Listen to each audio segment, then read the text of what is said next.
रेवंत रेड्डी जी, हमारे all India Congress committee के secretary और तेलंगाना के मेरे साथी प्रभारी विष्णुनाथ जी, सभी मेरे साथ बैठे हुए कांग्रेस के सभी नेतागण, मेरे सभी इलेक्ट्रॉनिक मीडिया पत्रकार भाइयों बहनों और साथियों, सबसे पहले मैं आपको भी धन्यवाद देना चाहूँगा कि कांग्रेस पार्टी को जिस तरीके से आज जीत पर जो जीतने की स्थिति में कांग्रेस पार्टी आई है, उसमें आप सभी का भी योगदान है। जो भी पब्लिसिटी आपने दी हुई है, मैं आपको दोबारा धन्यवाद करता हूं। और जो पीसीसी प्रेसिडेंट ने कहा है वो सभी आप ध्यान से सुन रहे थे। सभी ने अपने अपने कैमरे में भी बंद किया। उसमें एक ही बात, जो कांग्रेस पार्टी ने जो डिक्लेरेशन किया था, जो तेलंगाना की जनता के लिए, महिलाओं के लिए, यूथ के लिए, हमारे सभी वर्ग के जो लोग हैं उनको मदद करने के लिए जो हमारे नेतृत्व ने डिक्लेयर किया था, उसी वक्त जिस तरीके से केसीआर जी, बीआरएस के नेता लगातार ये कह रहे हैं कि ये कांग्रेस ने जो मैनिफेस्टो मतलब डिक्लेरेशन किया है वो दे नहीं पाएंगे। हमने एक ही बात कही उनके सामने कि जो भी यहां पे भ्रष्टाचार पिछले 10 साल में हुआ है, चोरी हुई है पैसों की तेलंगाना की जनता की, वो अगर हमने बचा लिया तो ये सब हम कर सकते हैं। तो आज की तारीख में जिस तरीके से उनका मैनिफेस्टो आया, उसमें आप सभी ने देखा होगा कि हर जगह कांग्रेस की कॉपी करने की कोशिश केसीआर जी ने, बीआरएस ने की। उसके बाद हमारा भी ये 100 दिन में हम हमारे डिक्लेरेशन जो है वो लागू करेंगे। लेकिन हमारे मैनिफेस्टो जो आने वाला है, कुछ ही दिन में हमारे ये अध्यक्ष है श्रीधर बाबू एमएलए, उनकी अध्यक्षता में वो डिक्लेरेशन होगा। उस वक्त भी आप सभी को उसमें बुलाया जाएगा। तो मैं अध्यक्ष जी ने पूरी तरह आपको इस बात को की तरफ ध्यान आकर्षित किया है। मैं बहुत ही महत्वपूर्ण यहाँ पे राहुल जी गांधी और प्रियंका जी गांधी 3 दिन के दौरे पे तेलंगाना आ रहे हैं। 18 तारीख को शाम में 5 बजे 4 बजे ही वहां आ जाएंगे। मुलगो में रामैया मंदिर जो है, वहां से बस यात्रा राहुल जी दर्शन लेकर शुरुआत करेंगे। और उसके बाद महिला का एक सम्मेलन वहां पर होगा, जिसमें राहुल जी गांधी रहेंगे, प्रियंका जी गांधी उस सम्मेलन को संबोधित करेंगे। दूसरे दिन नेक्स्ट डे सुबह 7 बजे सेंगिरनी कोल माइंस वर्कर के साथ वो चर्चा करेंगे। पेदापल्ली में पब्लिक मीटिंग होगी। उसके बाद करीमनगर में शहर में पदयात्रा भी होगी और पब्लिक मीटिंग भी होगी। थर्ड डे जगतियाल में किसानों के साथ चर्चा राहुल जी गांधी करेंगे। वहाँ जो शुगर फैक्ट्री है उस साइड में किसानों के साथ चर्चा तीसरे दिन होगी और बोधन में पब्लिक मीटिंग होगी। उसके बाद वहां से बस से हम जाएंगे राहुल जी, आरमूर में कॉर्नर मीटिंग होगी और निजामाबाद में पदयात्रा भी होगी और पब्लिक मीटिंग भी होगी। उसके 18 तारीख को ही जो महिला सम्मेलन होने के बाद प्रियंका जी गांधी वापस आएंगी, लेकिन राहुल जी कंटिन्यू यात्रा पूरे प्रदेश में इस तरीके से करेंगे। आपके माध्यम से मैं आपको सबको रिक्वेस्ट करूंगा कि लोगों तक आप पहुंचाइए। इतना ही मैं आपको रिक्वेस्ट करता हूं। दोबारा पीसीसी प्रेसिडेंट के पास माइक देता हूं।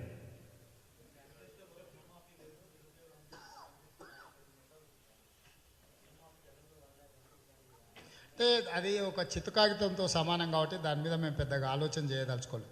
10 సంవత్సరాలు ముఖ్యమంత్రిగా పనిచేసి 22,75,000 కోట్ల రూపాయల ఆదాయం వస్తేనే గతంలో ఇచ్చిన హామీలు అమలు చేయని చంద్రశేఖరరావు గారు కొత్త హామీలు ప్రజల్ని వంచడానికి మాత్రమే చేస్తున్నాడు తప్ప అమలు చేయడానికి కాదు. కాబట్టి కేసీఆర్ మేనిఫెస్టోను చిత్తు కాగితంతో చూస్తుంది కాంగ్రెస్ పార్టీ తప్ప అది ఒక హామీ పత్రంగా కానీ ప్రజలకు ఇచ్చే భరోసా పత్రంగా కాంగ్రెస్ పార్టీ చూడడం లేదు.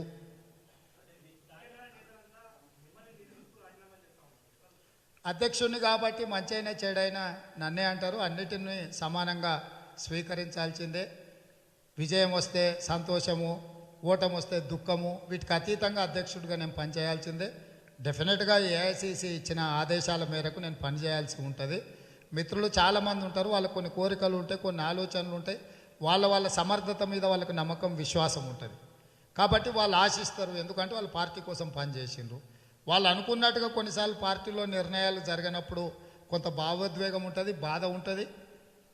వాళ్ళ భాషను కానీ వాళ్ళ బాధను కానీ నేను అర్థం చేసుకోగలను. కుటుంబ పెద్దగా వాళ్ళందరికీ కూడా ఒక నమ్మకం కలిగించి ప్రభుత్వంలో వాళ్ళ అర్హతలను బట్టి వాళ్లకు అవకాశాలు కల్పించడానికి ప్రయత్నం చేస్తాం.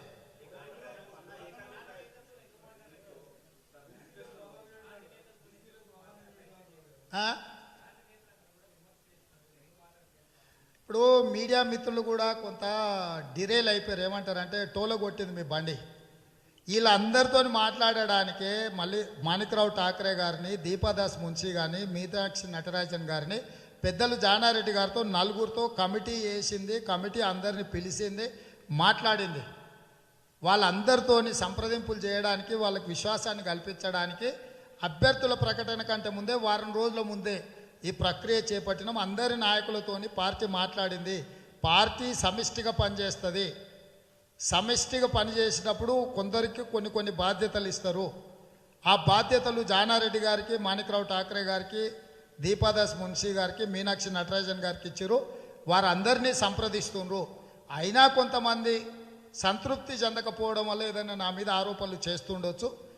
వాళ్ళు బాధలో ఉన్నారు కాబట్టి వాళ్ళ ఆరోపణల్ని అర్థం చేసుకుంటే తప్పితే తిరిగి ప్రత్యారోపణ చేయదలుచుకోలేదు.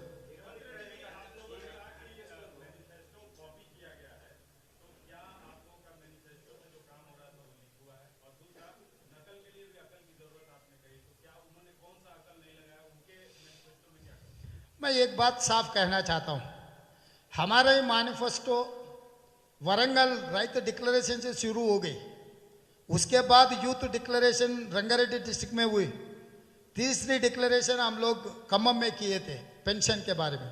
उसके बाद 6 गारंटी पिछले महीने सितंबर 17 तारीख को श्रीमती सोनिया गांधी जी ने ऐलान किया था इसी शहर में CWC होने के बाद. तो इसीलिए मैं साफ कह रहा हूँ, हम साफ जनता में घूमे, जनता के राय लिए, जनता के राय लेकर हम 6 गारंटी भी दे चुके हैं. महीने से हमारे लोग नेता लोग घर घर जा रहे, गारंटी कार्ड बांट रहे. तो हमारा मैनिफेस्टो तो जनता में है और उसके लिए अभी कंप्लीट एलाबोरेटेड मैनिफेस्टो के लिए भी हमारे श्रीधर बाबू जी MLA साहब के साथ में हम कमेटी डाले. कमेटी भी सबसे चर्चा कर रहे, मिल रहे सबको, किसानों से, महिलाओं से, माइनॉरिटियों से, दलितों से, पिछड़े लोगों से, आदिवासियों से सबसे मिल रहे हम लोग। तो इसीलिए मैं एक बात कहना चाहता हूँ, हम 4,000 पेंशन बोले, वो 5,000 बोल दिए। महिलाओं को 2,500 हम बोले, वो 3,000 देने के लिए कह रहा है। 500 रुपये में हम सिलेंडर देने के लिए वादा किए, वो 400 में देने के लिए वादा कर रहा है। अब मोटे राइस छोड़ दे के रेशन शॉप में ना ये फाइन राइस हम देने के लिए वादा किया, वो ही डिक्लेयर किए। तो इसका मतलब वो कुछ ध्यान ही नहीं दे रहा है, खाली ये देखकर नकल मारने में बिजी हो गए। अब 1 महीना से वो बाहर नहीं निकला, वो 1 महीने से वो सो के वो भूल गया ये पुराना कांग्रेस पार्टी का हो गए। हमारा तो मैटी शो का टिकट है, शो अच्छा हिट हो गए, फर्स्ट शो को वो टिकट लेगा के थिएटर में बैठने के लिए कोशिश कर रहा हो।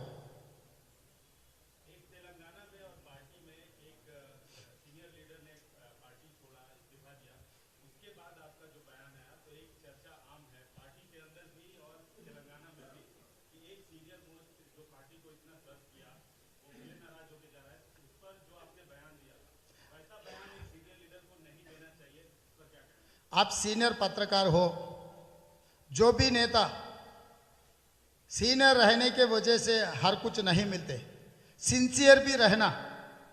वो पूर्व अध्यक्ष 40 साल से कांग्रेस के नीचे से ऊपर तक आए।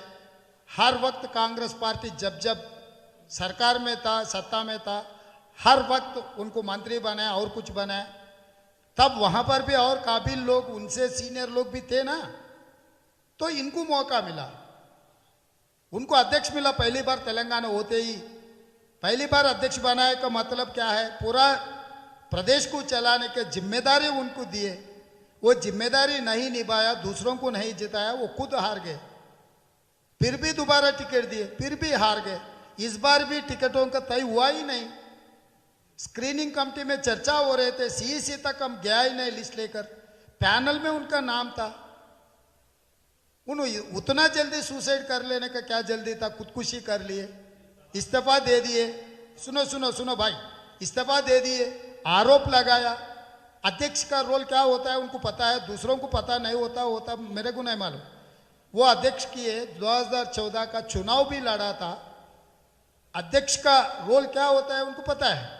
फिर अध्यक्ष के ऊपर आरोप लगाना, पार्टी को कमजोर करने के लिए जो कोशिश किया, पार्टी मुझे गाली दिए तो कोई एतराज नहीं है, मैं समझ सकता हूं उन लोगों की तकलीफ। मगर जब पार्टी को कमजोर करने के लिए लाखों कार्यकर्ता जान देकर झंडा को बचाने के लिए कोशिश कर रहे, जान लगा के जो चुनाव लड़ने के लिए तैयारी हो रहा, तो ये कार्यकर्ताओं का हिम्मत तोड़ने के लिए जो कोशिश किए, तो वो मेरा दुश्मन है। वो सीनियर जूनियर का मामला नहीं है, मेरा कार्यकर्ता का दुश्मन मेरा दुश्मन है।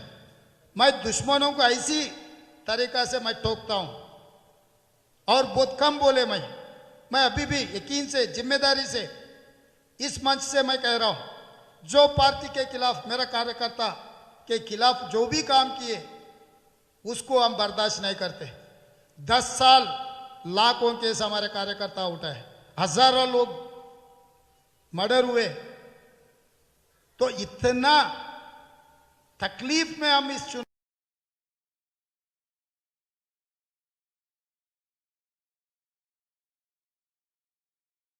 लेके, कौन अमेरिका में सोहेल है, सोहेल कौन है, केटीआर के, केसीआर के, और जो जिम्मेदारी आदमी सीनियर बोल रहे हैं ना, उन लोगों के बीच में रिश्ता बनाया, वो अमेरिका वाला कौन है, क्या बातचीत हुई।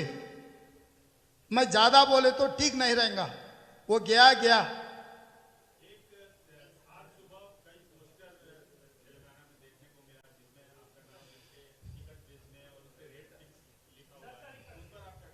ठीक है, केसीआर का हर मिनट मेरा नाम याद करते रहना पड़ता, इससे पहले कुछ ऐसा नहीं था। मगर सांस लेना बोले तो मुझे याद करना, सांस छोड़ना बोले तो भी मुझे याद करना, मुझे बहुत अच्छा दिखता है। ये हर दीवार पे मेरा पोस्टर दिखे, मेरा चेहरा दिखे, तो मेरे को बहुत खुशी की बात है। तो इसमें कोई चिंता करने का नहीं है। मेरा कार्यकर्ता को पता है मेरा ईमानदारी के बारे में। 20 साल मैं अपोजिशन में बैठकर किसानों के लिए, विद्यार्थियों के लिए, निरुद्योग युवता को लिए, महिलाओं के लिए, माइनॉरिटियों के लिए, दलितों के लिए, आदिवासियों के लिए मैं कितना लड़ा, कितना केसेस उठाए, आज भी मैं कितना कोशिश कर रहा हूं। हमारा पूरा जाति को पता है। मेरा ईमानदारी के बारे में कोई किसी का सर्टिफिकेट का जरूरी नहीं है। लोग हैं मुझे सर्टिफिकेट देने के लिए। मेरा पार्टी यकीन किए मेरे ऊपर, मेरे को अध्यक्ष बनाए। मेरा नेता राहुल गांधी, सोनिया गांधी जी और मल्लिकार्जुन खड़गे जी मेरे ऊपर भरोसा रखे इस चुनाव में लड़ने के लिए। ये भी नहीं है सीडब्ल्यूसी किसको देते प्रमोद भाई, आप तो इतना सीनियर जर्नलिस्ट है, यू टेल मी।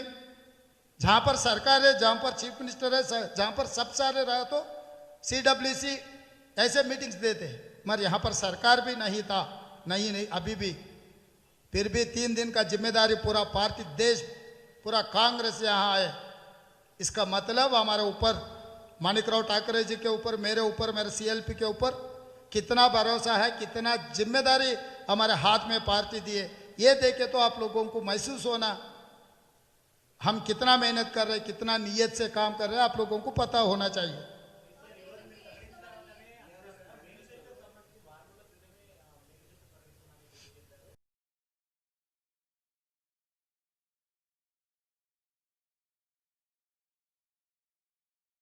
బీఫామ్లు 115 ఎందుకు ఇవ్వలేదు? అరే రేపు ఇస్తాడా, ఎల్లుండి ఇస్తాడా, ఎన్నడు ఇస్తాడో ఆయన చెప్పింది ఎప్పుడైనా చేసిండా? మీకు ఇండ్లు ఇస్తానన్నాడు, ఇచ్చిండా జర్నలిస్టులకు? ఇప్పుడు 400కి సిలిండర్ ఇస్తా అంటుండు. ఎడబెట్టుకుంటారు సిలిండర్ ఇల్లు లేకుండా? పైప్ ఏడ తీసుకో పెట్టాలి, కేసీఆర్కి పెట్టాలా?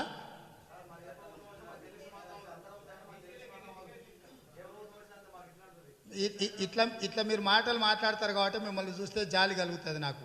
మీకు ఇచ్చిన 3 సొసైటీలు మేమే. ఇప్పుడు ఇచ్చిన సొసైటీ కూడా జవహర్లాల్ నెహ్రూ పేరు మీద ఉన్న సొసైటీ, ఆ భూమి ఇచ్చింది మేము. ఫోటోగ్రాఫర్ల నుంచి మొదలు పెడితే ఎన్ని జర్నలిస్ట్ కాలనీలు ఉన్నాయి, అన్ని జర్నలిస్ట్ కాలనీలు కాంగ్రెస్ పార్టీ ఇచ్చింది. ఇవాళ మీ జర్నలిస్టులకు సొంత ఇండ్లు ఉన్నాయంటే అది కాంగ్రెస్ పార్టీ ఇచ్చింది. ప్రతి మండల స్థాయి జర్నలిస్టులకు కూడా మేము ఇళ్ల పట్టాలు ఇచ్చినాం, ఇండ్లు ఇచ్చినాము.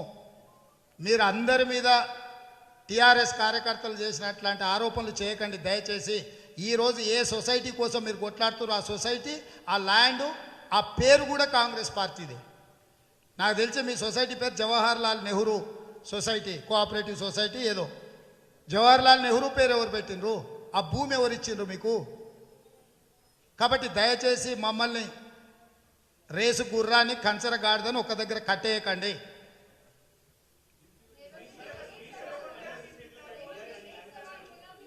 ప్లీజ్.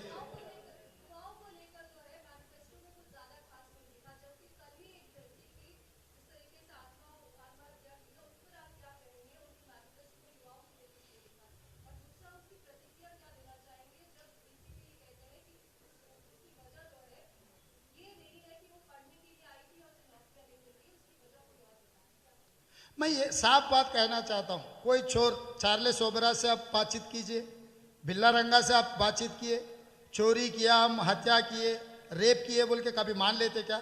ये सरकार भी चार्लेस ओबराज और बिल्ला रंगा के है, ये लोग झूठी बोलते हैं। मैं साफ बात कहना चाहता हूँ, हमारा तेलंगाना आंदोलन चला अनएम्प्लॉयमेंट के ऊपर, जो नीलू निधुलू नियामकल, नियामकल का मतलब वही है एम्प्लॉयमेंट क्रिएशन। बिस्वाल कमेटी ने दिया 2 लाख सरकारी नौकरियां खाली है, 9 साल से क्यों भर्ती नहीं किए?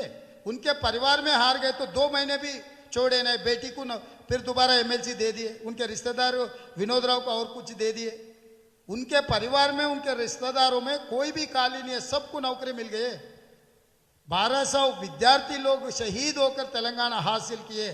केसीआर परिवार को नौकरी मिलने के लिए वो शहीद नहीं हुए। लाखों निरुद्योग युवता उनके नौकरियों के लिए शहीद हुए, लड़े। मगर आप तो देख रहे हैं ना, आंखों के सामने साफ दिखा रहे केसीआर कैसे आदमी है, उनके परिवार के लिए कैसे काम करता है। अभी भी ये चुनाव में बेटे को मुख्यमंत्री बनाने के लिए चुनाव लड़ रहा है, उसका तबीयत ही ठीक नहीं है। खुद बेटे ने कहा जब तबीयत ठीक नहीं है, जब फार्म हाउस में रेस्ट लेने के लिए डॉक्टर्स ने कहा, फिर भी बाहर आके लोगों को धोखा देने के लिए कुछ कोशिश कर, किस लिए? बेटे को कुछ और नौकरी दिलवाने के लिए। मगर कभी 10th क्लास एग्जाम्स कंडक्ट नहीं कर सका, इंटरमीडिएट क्वेश्चन पेपर्स एवेल्युएशन नहीं कर सका है सरकार, तेलंगाना पब्लिक सर्विस कमीशन जितने भी नोटिफिकेशन दिए हर नोटिफिकेशन रद्द किए। 9 साल में कौन सी एग्जाम सरकार ने कंडक्ट किए, कौन सी परीक्षा सही तरीका से पेपर एवेल्युएशन किए? इसका मतलब तेलंगाना में सरकार है ही नहीं है। कभी की तेलंगाना में सरकार मर चुकी है। इसीलिए इस सब तेलंगाना जनता को भरोसा देने के लिए कांग्रेस पार्टी अभय हस्तम दिए। वो अभय हस्तम लेकर आने वाले 40 दिनों में हम मेहनत करेंगे। हमारे कार्यकर्ता घर घर घूमेंगे, सरकार बनाएंगे, इंदिरम्मा राज्यम लाएंगे। Time and again I am telling you, December 9, 2023, that month is miracle month. We are going to make sure of miracle month. अभी मैं बोल रहा हूं, जिसका भी मेरा नौकरी है, मेरा वॉचमैन है, मैं जो बोलूंगा वो वही कहने वाले हैं ना। मेरा चौकीदार मैं जब मेरे कहने काम कर रहा है, मैं जो कहेगा वही कहने वाले। अभी चौकीदार को क्या बोल सकते हैं? तो मुख्यमंत्री बेटे का सोच यही है, किसी ने किसी का सरकार के वजह से अगर सुसाइड कर लिए, कुछ किए, तो उसके ऊपर कुछ आरोप लगाने के लिए कोशिश करते। अगर आरोप लगाया, आधार तो दिखाना है। और व्हाट्सएप में कुछ चाट है बोल के बोल रहे भाई, फोरेंसिक रिपोर्ट नहीं आया तो व्हाट्सएप में क्या है, वो ओरिजिनल है नकली है, कौन कह सकता है? एक जिम्मेदारी officer without any forensic analysis, how can he is disclosing all those data? It is a privacy act. Government has to impose Privacy Act case against that officer. He cannot abuse that girl. He cannot insult their family. In the society, how can tomorrow, if that thing is there also, he cannot disclose officially. How come he is making allegation one girl who committed suicide? So what is going on? किस लिए Nirbhaya act लाया? आपको तो पता है ना, किसी लड़की का कुछ हो गया तो नाम तक डिस्क्लोज नहीं करना है. Do you know that act? Then how come this officer is saying that making allegations one girl? कितने दुखी की बात है वो परिवार का. आगे वो परिवार यही सोसाइटी में जीने का है ना. ये कौन सी अधिकारी है ऐसा कह इनको? अगर तुरंत उनके ऊपर जांच करना, उसको सस्पेंड करना ऑफिसर को. अगर मुख्यमंत्री जिम्मेदारी का काम निभाना है तो वो कंसर्न ऑफिसर को इमीडिएट सस्पेंड करके इंक्वायरी डालना है. He cannot disclose our personal data. उसके मोबाइल में कुछ भी हो, he has to submit to the court. He cannot disclose without court permission. How come he has declared that data and information to the media?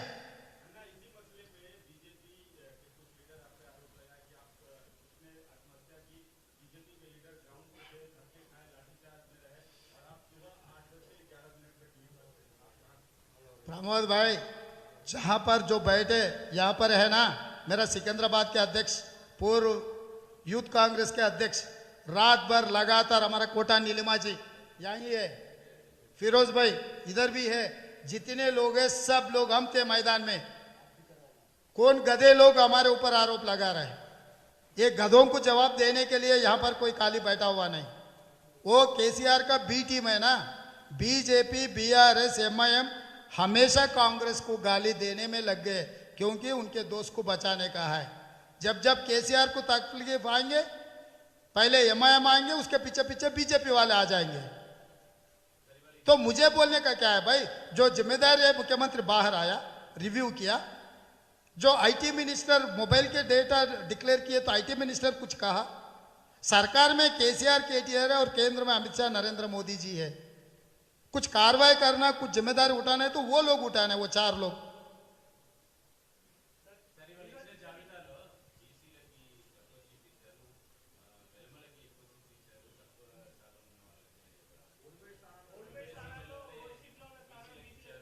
ఎవరన్నారు? Opposition వాడు opposition అని నువ్వే అంటున్నావు. వాడు మా మంచెందుకు ఆలోచన చేస్తాడు?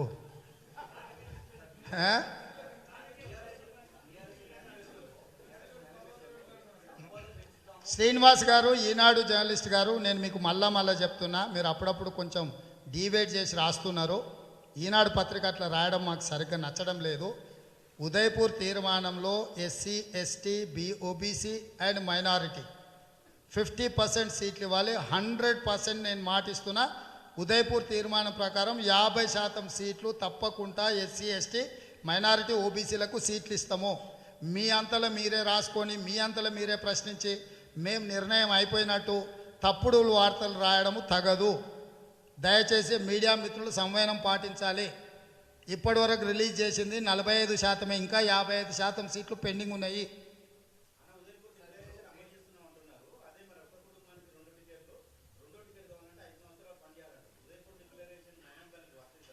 డెఫినెట్గా వర్తిస్తుంది. 10 ఏళ్ళ నుంచి వాళ్ళు ప్రజాక్షేత్రంలో ఉన్నారు.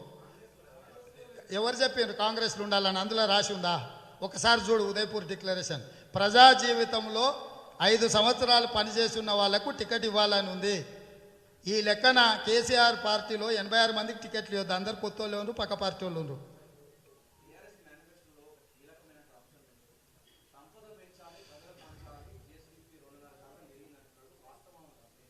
ఇప్పుడు కాగ్ రిపోర్ట్ ఇవ్వాలనే ఇచ్చింది. ఆ కాగ్ రిపోర్ట్ ఒకసారి చూడండి. డీటెయిల్స్ అన్నీ నేను మళ్ళీ చెప్తా. సంపద పెంచాలి, దాన్ని కొల్లగొట్టాలనేది కేసీఆర్ ఉద్దేశము. ఆయన సంపద ఆయన పెంచుకుండు. కేసీఆర్కు 2014లో ఏముండే, 2023 ఎన్నికలలో మన అఫిడవిట్ ఇస్తాడో రెండు కంపేర్ చేద్దాం. రాష్ట్రం యొక్క ఆర్థిక పరిస్థితిని కంపేర్ చేద్దాం.